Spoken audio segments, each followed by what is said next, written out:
All right, Adorners, it's time to take our chicken out. It's been in for about an hour and 15 minutes or so. See, our chicken is still actually roasting. I've gone ahead and taken it out. This is just some leg quarters that I roasted up. But 2 of these thighs, the largest of the 2, I am going to use for our chicken pot pie. I'm pulling it off of our bone, and then I am going to add it to our soup vegetable mixture. So I have 2 of our ready pie crusts that we're going to be using. I have some cream of chicken soup. I would suggest using 2 cans of this, and I have some frozen peas and carrots, 12-ounce bag, so I will probably use about half of it. Of course, salt and pepper to taste. Okay, and I'm adding our cream of chicken soup. And I'm gonna go ahead and add in our frozen peas and carrots, a little black pepper. So if you haven't actually used the prepared pie crust before from Pillsbury, or they have different brands, but I usually get the Pillsbury pie. Right, all you have to do, they're already in a circle. Just roll them out. I am going to add this one. All right, we are using the whole box. Okay, so I'm gonna add, and I'm just gonna go ahead and poke a couple holes in the bottom and just add a few holes to the bottom. You don't have to do this, but I'm just gonna line my pan with some foil. That's just for easy cleanup, isn't it? Okay, Adorners, so I want you to see our mixture, our filling, how nice that is. It's gonna go in our pie crust. Added in some pepper. Like I said, if you like a lot of filling with the juices running, I would suggest 2 cans of cream and chicken soup. But because for me, I don't really need it. Plus, you have to remember our peas are frozen, so that's going to add a little bit of moisture to our mixture really quickly. So we have our pot pie mixture, our filling. All right, so you see our pot pie filling. I'm just going to spread that out evenly.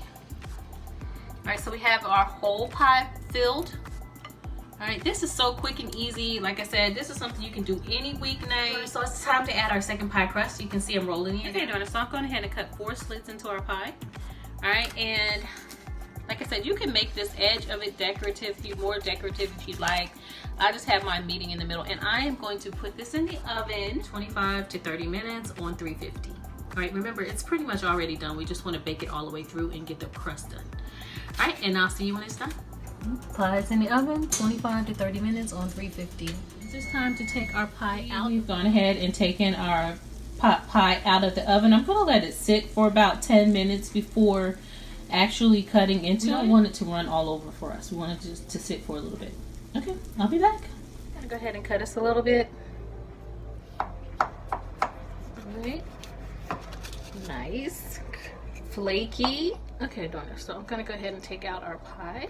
You can see, ooh, so beautiful. All right, this is a nice slice. I'm gonna go ahead and put it in. I'm going to scoop that into our bowl. Because we let the pie set and we didn't add a whole lot of extra filling, it's not running all over. All of our filling didn't run out of our pie. Okay, Adorners, so our pot pie is done. I've scooped some into a bowl. Let's try it out.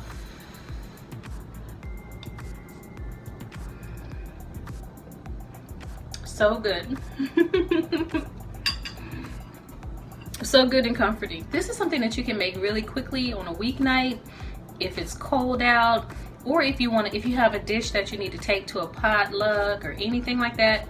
Quick and easy. You can use your leftover chicken. Let's say if you had a rotisserie chicken, or you can just roast up some chicken, bake some chicken in the oven, or you could actually get some boneless and skinless chicken thighs and just cook them up really quickly, saute them in a pan, add them to the soup in vegetable mixture, and you have yourself a quick and easy, tasty chicken pot pie. As always, thank you for joining me with Adornment with Adrienne. I'm your girlfriend or your auntie of lifestyle and decor, and as always, instead of saying goodbye, I say saving hello for another time.